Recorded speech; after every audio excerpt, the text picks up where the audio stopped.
Assalamualaikum warahmatullahi wabarakatuh. Waalaikumsalam warahmatullahi wabarakatuh. Dari jawaban salamnya kedengaran semuanya dalam keadaan semangat ya. Semoga semuanya juga dalam keadaan berbahagia. Karena ternyata ada kaitan antara bahagia dengan semangat ya. Orang yang semangat bisa muncul dari rasa bahagia yang ada dalam dirinya ya. Baik, oleh karena itu saya ada semangat dulu. Ketika saya sebutkan filsafat manajemen pendidikan Islam sesuai dengan mata kuliah kita, maka nanti teman-teman silahkan jawab berpikir kritis, berpikir logis, berpikir sistematis. Yang pertama tadi apa? Berpikir logis. Yang kedua berpikir kritis.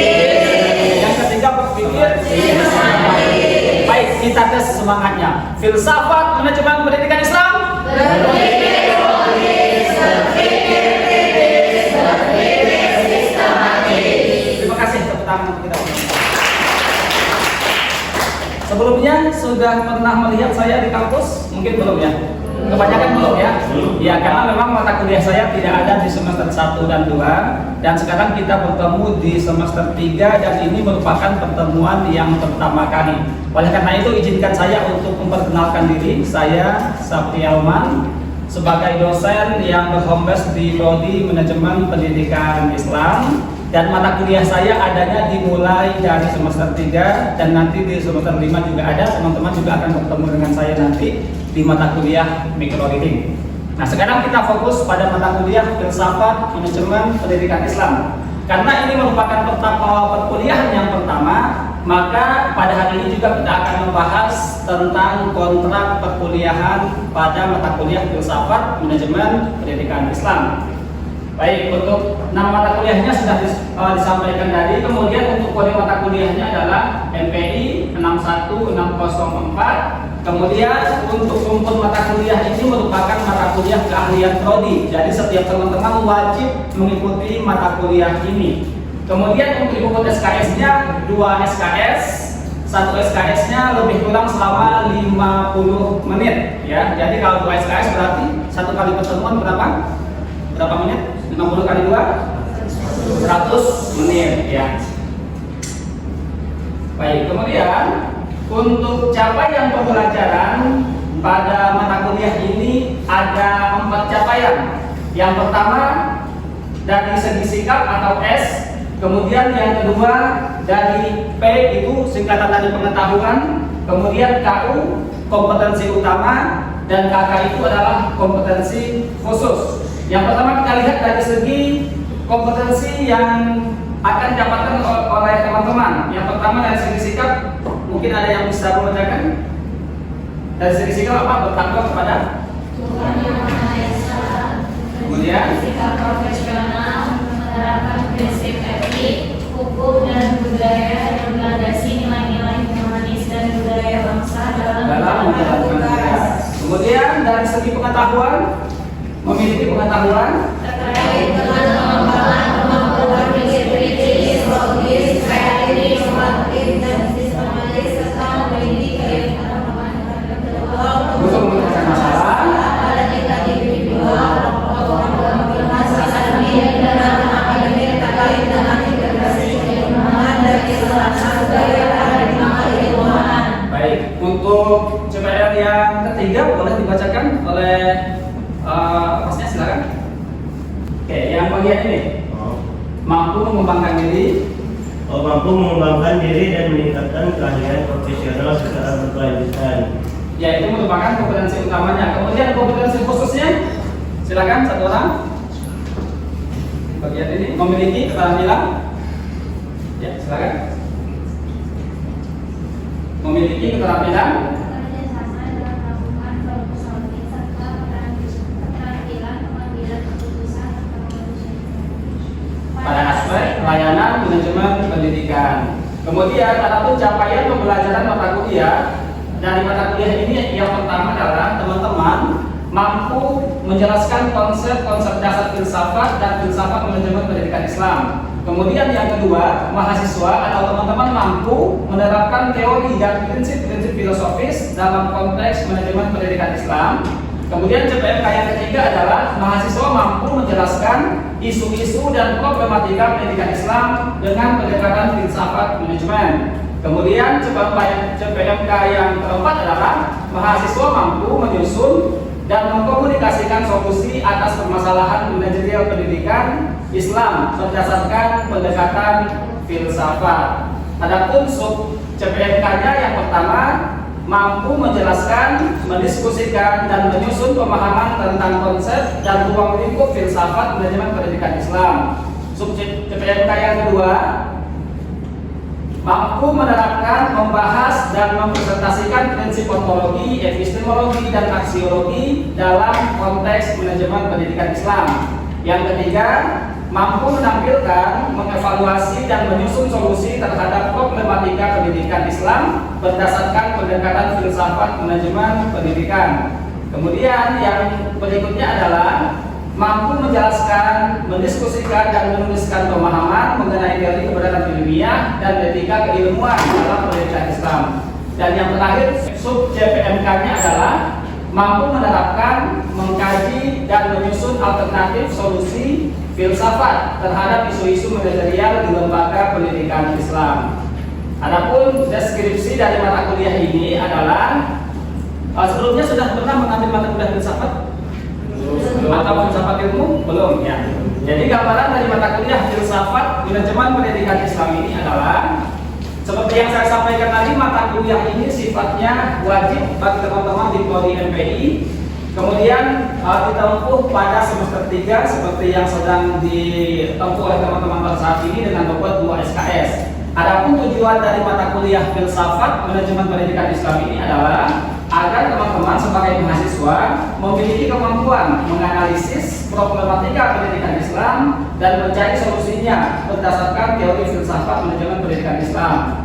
Kompetensi yang diharapkan adalah agar teman-teman sebagai mahasiswa mampu mengimplementasikan konsep atau teori filsafat manajemen pendidikan Islam dalam menyelesaikan berbagai macam isu pendidikan Islam. Adapun bahan kajian, setidaknya ada 5 bahan kajian yang akan kita diskusikan atau kita bahas pada semester ini, dan dari 5 bahan kajian ini nanti akan dibagi ke dalam 12 pertemuan, yang mana nanti 12 pertemuan itu kita laksanakan dengan diskusi kelompok ya, nanti dibagi kelompok, kemudian masing-masing kelompok mempresentasikan dan kita diskusikan. Baik, bahan kajian yang pertama apa bahasannya?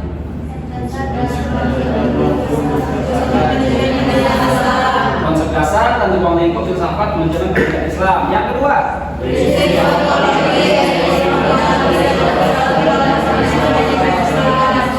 ya, yang ketiga,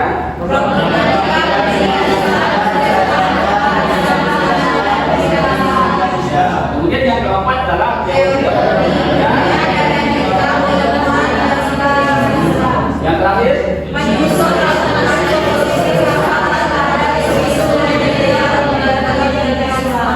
ya, ternyata kemampuan membacanya sangat bagus semua ya.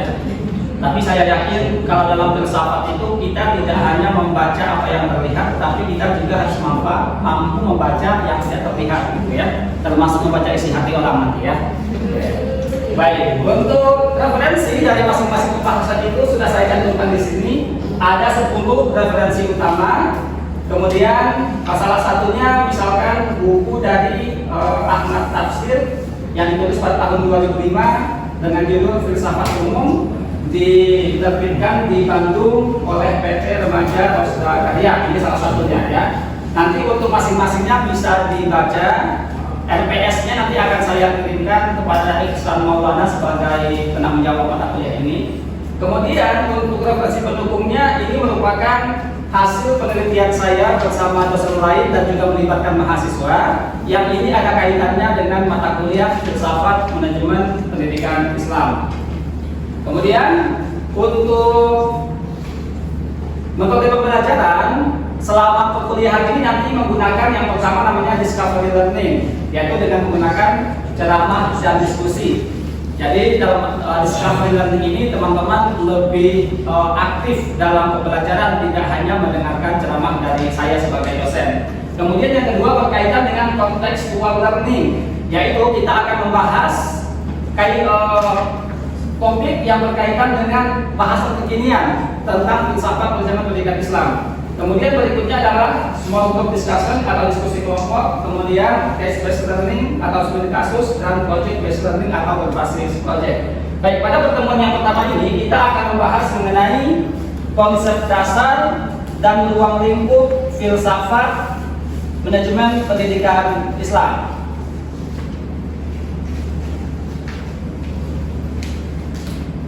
Ketika mendengar kata filsafat, apa yang terbayang bagi teman-teman?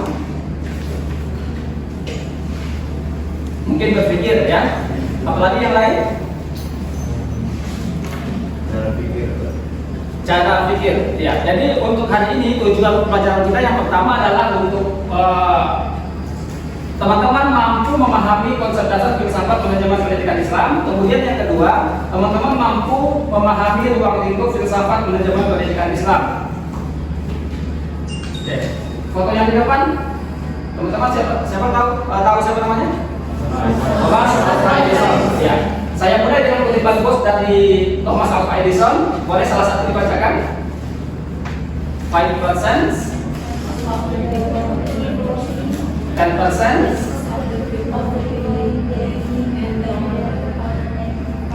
5% of the people think, 10% of the people think they think, and the other 85% would rather die than think. Jadi kesimpulannya bahwa ternyata orang yang berpikir itu hanya sekitar 5%. Kemudian 10%-nya mereka merasa sudah berpikir, sementara kebanyakan 85% mereka lebih memilih bakti daripada harus pikir, kira-kira begitu ya. Maka dengan mata kuliah filsafat manajemen pendidikan Islam ini, maka kita mudah-mudahan menjadi bagian dari yang 5%, yaitu orang yang benar-benar serius dalam berpikir. Ya, secara bahasa filsafat itu berasal dari bahasa Yunani, dari philos dan sophia. Philos artinya apa? Cinta dan suka. Kemudian sophia artinya apa? Kemudian secara bahasa filsafat itu berarti cinta terhadap kebijaksanaan atau love of wisdom. Sementara orang yang berfilsafat disebut sebagai filsuf atau filosof. Ya. Apakah setiap kita berpikir itu dikatakan sebagai proses berfilsafat? Tentu tidak, karena berpikir filsafat itu ada karakteristiknya, ada ciri-cirinya. Ciri-ciri yang pertama berpikir filsafat itu adalah berpikir radikal. Pernah mendengar kata radikal? Pernah, tapi kadang konotasinya menjadi negatif ya. Jadi sebetulnya apa yang dimaksud dengan berpikir radikal? Berpikir mendalam untuk mencari akar persoalan. Ada suatu permasalahan yang dipikirkan secara mendalam sehingga nanti solusi yang muncul adalah yang dapat memecahkan permasalahannya. Kemudian yang kedua, apa karakteristiknya? Mencari asas. Maknanya? Menemukan sesuatu yang menjadi esensi realitas. Jadi ada eksistensi, ada esensi. Eksistensi adalah ketika saya melihat teman-teman duduk di hadapan saya. Akan tetapi esensi itu adalah makna di balik hadirnya teman-teman di sini. Tentu berkaitan dengan niat masing-masing ya. Berikutnya yang ketiga adalah mencari kebenaran. Maknanya ya,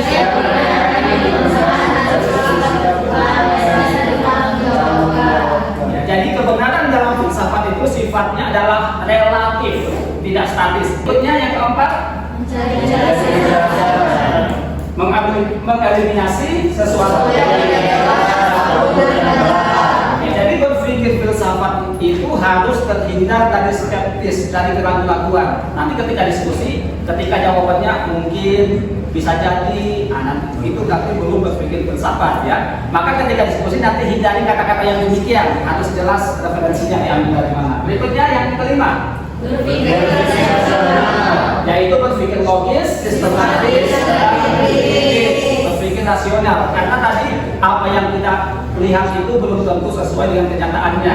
Misalkan ketika teman-teman Misalkan ketika saya taruh gelas di atas meja, kemudian saya letakkan di situ ada sendok, dari sudut yang lain sendok itu akan terlihat bengkok karena ada pembiasan cahaya. Itu yang kita lihat ya.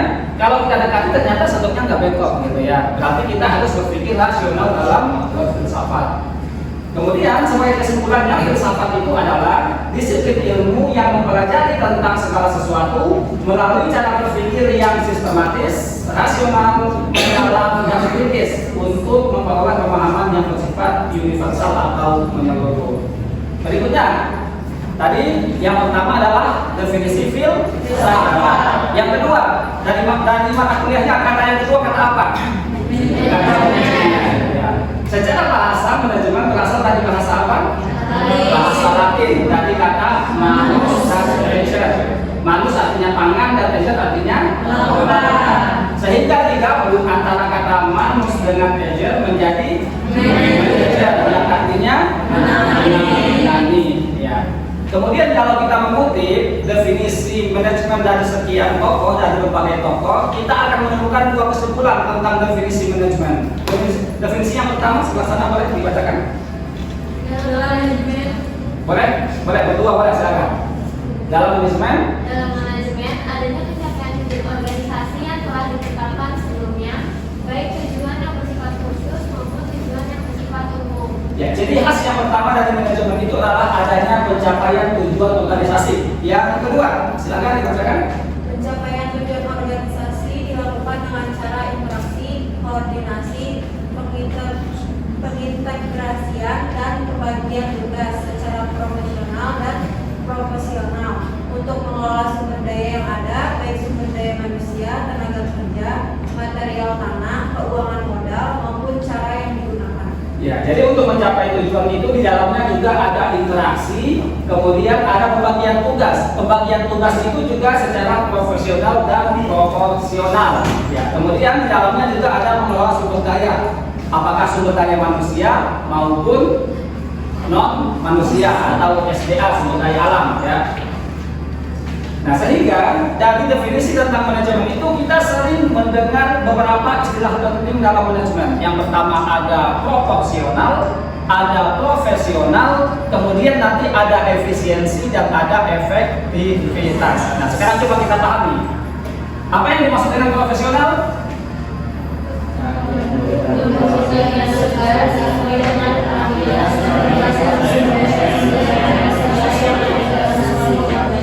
Ya, kata kunci dari profesional itu adalah sesuai dengan keahlian dan kemampuan. Sementara kalau proporsional dia sudah sesuai dengan keahliannya, sesuai dengan kemampuannya, akan tetapi seimbang keseimbangan antara kemampuan yang dimiliki dengan beban kerja yang diberikan.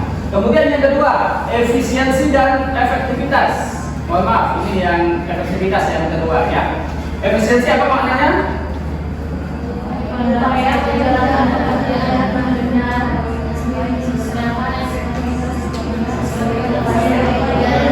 Ya, ada salah seorang tokoh manajemen namanya Peter Drucker. Dia membedakan antara efisiensi dengan efektivitas. Kalau efisiensi, dia berpendapat bahwasanya ini sering dikutip oleh teman-teman ya.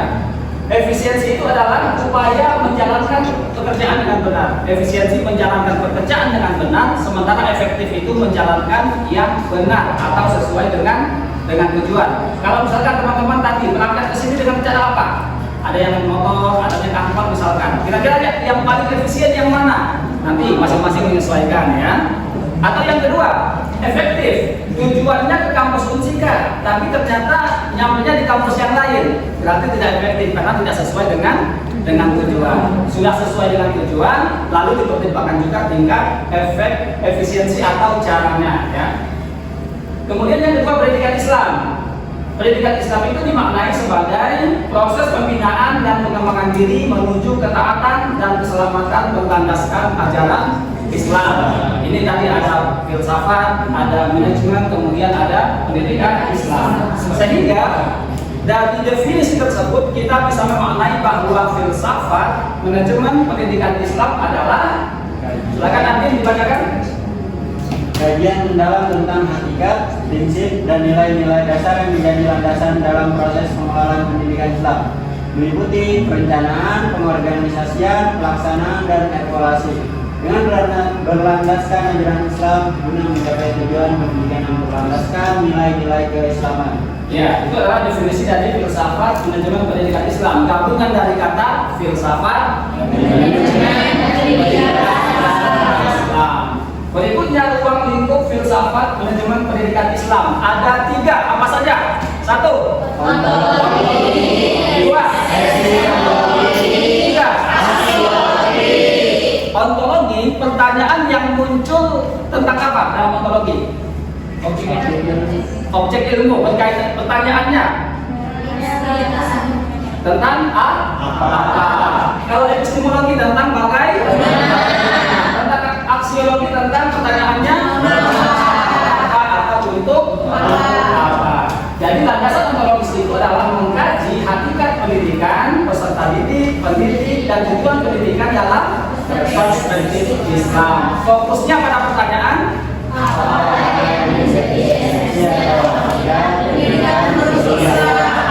Diawali dengan pertanyaan apa? Kemudian yang kedua landasan epistemologis. Fokusnya pada pertanyaan apa?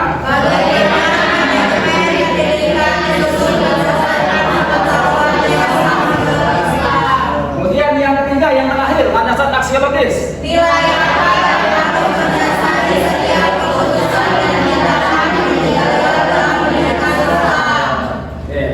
Jadi ada 3 ya, ada 3 ruang lingkup. Baik, dari yang saya sampaikan tadi, teman-teman, kita sudah membahas nanti tentang definisi ya. Dari segi kata kita sudah bahas satu-satu, mulai dari filsafat, manajemen pendidikan, kemudian Islam. Yang kedua tadi sudah membahas tentang ruang lingkup filsafat, manajemen pendidikan Islam. Ada 3. Yang pertama tadi ontologi, epistemologi, dan aksiologi. Nah, sekarang sebagai evaluasi dari pertemuan kita pada hari ini akan ada kuis ya. Teknisnya nanti silahkan yang saya tunjuk silahkan nanti maju ke depan. Tapi yang menjawab nanti yang duduk ya. Jadi tugas yang maju ke depan hanya untuk memilihkan pertanyaan untuk temannya.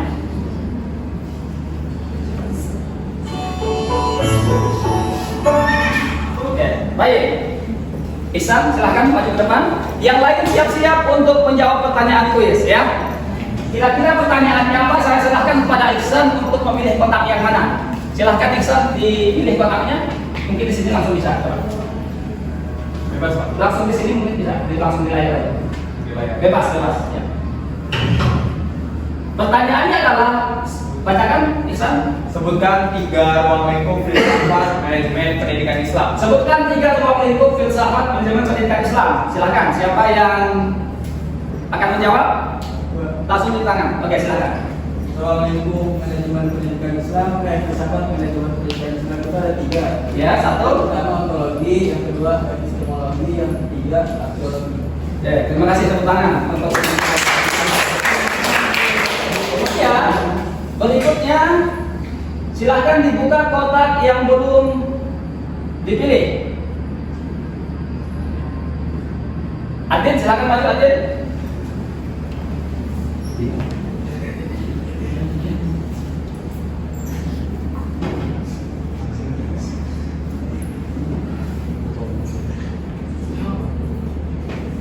Oke, silakan dipilih. Ada angka 2 di sini ya. Coba kita buka.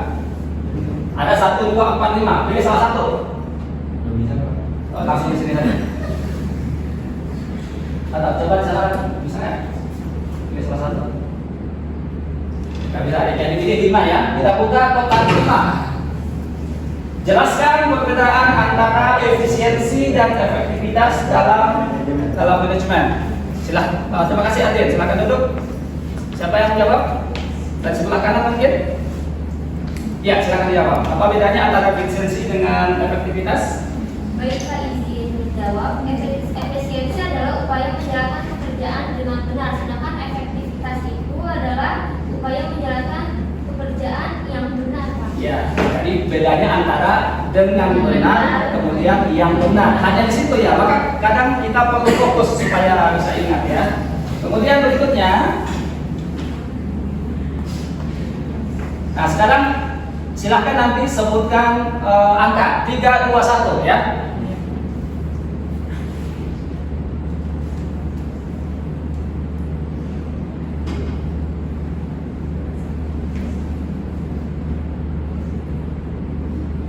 Oke, baik, mau dipilih angka berapa? 1, 2, 4? 1. Oke, lebih cepat angka 1 kita pilih. Silakan salah satu bacakan pertanyaannya. Ruang lingkup. Ruang lingkup apa yang fokus pertanyaannya? Nilai apa yang harus mendasari setiap keputusan dan tindakan manajerial dalam pendidikan Islam? Silakan, jawabannya adalah Ruang lingkup aksiologi. ruang lingkup aksiologis. Betul sekali ya. Oke, kemudian yang berikutnya,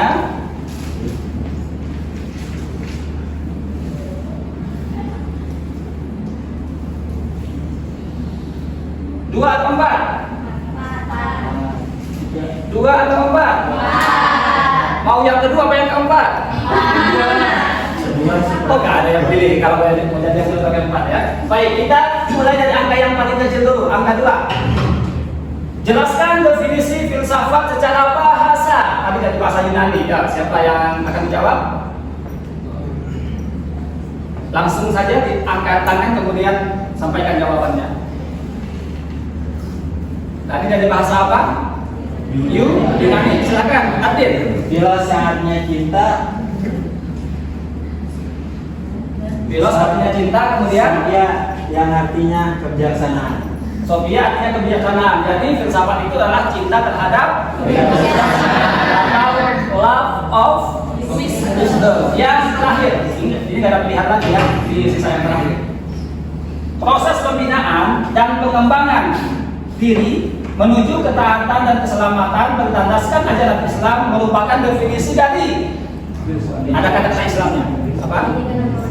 Pendidikan Islam. Ya betul. Terima kasih. Pendidikan Islam ya.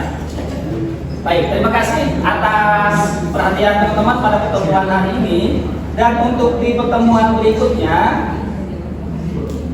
silahkan nanti teman-teman mahasiswa membuat catatan tentang kesimpulan pertemuan kita pada hari ini yang berkaitan dengan konsep dasar filsafat manajemen pendidikan Islam, kemudian ruang lingkup filsafat manajemen pendidikan Islam. Kemudian yang kedua, teman-teman nanti silahkan mencari dan mereview jurnal terkait pemahaman tentang konsep dan ruang lingkup filsafat manajemen pendidikan Islam.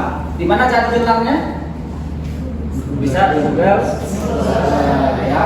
Kemudian khusus bagi Ihsan sebagai penanggung jawab mata kuliah, silahkan nanti anggota kelasnya dibagi ke dalam 12 kelompok sesuai dengan tema perkuliahan kita nanti di semester 3 kita mulai. Di pertemuan ketiga kita mulai diskusi ya. Dan nanti untuk FPS, kemudian topik makalah masing-masing kelompok atau topik judul masing-masing kelompok nanti akan saya bagikan melalui link Google Drive. Terima kasih. Dan terakhir saya tutup dengan sebuah quotes ya. Karena kita jatahnya tadi cuma 2 SKS 100 menit. Kalau kepanjangan sampai 150 menit nanti, maka seperti yang dikatakan oleh quote, al-kalamu kaddawa in aqlalta minhu nafa'a wa in aksarta minhu qatala. Bicara itu seperti obat. Kalau dosisnya pas bagaimana? Akan bermanfaat. Tapi kalau dosisnya berlebihan akan oleh karena itu, karena saya tidak ingin mematikan fokusan teman-teman pada hari ini, saya cukupkan sampai di sini. Kita tutup dengan doa kafaratul majelis. Subhanallah.